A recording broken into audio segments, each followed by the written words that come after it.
ថ្ងៃនេះខ្ញុំមាន tip មួយសម្រាប់ចែកជូនទៅបងប្អូនក្នុងការឆែក report ដើម្បីដឹងថាម៉ាស៊ីន printer បងប្អូន print បានប្រមាណស្លាកហើយចាប់ពី print លើកដំបូងអញ្ចឹងបងប្អូនអាចមើលមកកន្លែងនេះគឺយើងមានរូបសោអញ្ចឹងយើងអាចចុចនៅលើរូបសោហ្នឹងតំណាងឲ្យ all setting អញ្ចឹងបន្ទាប់មកយើងចុចទៅលើ setting បន្ទាប់មកយើង scroll ចុះមកក្រោមដើម្បីរកពាក្យ print report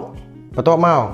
យើងអាច scroll ចុះមកក្រោមទៀតដើម្បីរកពាក្យ printer setting នៅពេលដែលយើងចុចទៅលើ printer setting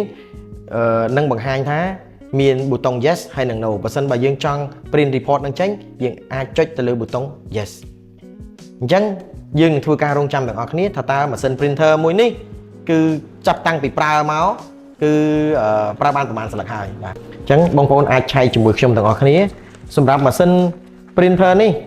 ចាប់ពីការប្រើប្រាស់លើកដំបូងមកដល់ឥឡូវគឺ print រហូតដល់ 44,704 ស្លឹកហើយបាទអញ្ចឹងបងប្អូនអាចដឹងថាតើម៉ាស៊ីនរបស់បងប្អូនចាប់ពីប្រើមកដល់ឥឡូវ print បានប្រហែលស្លឹកហើយបើសិនបើបងប្អូនពេញចិត្តនៅវីដេអូនេះបងប្អូនអាចធ្វើការ like share សម្រាប់ទទួលបានវីដេអូបន្តទៀតសូមអរគុណ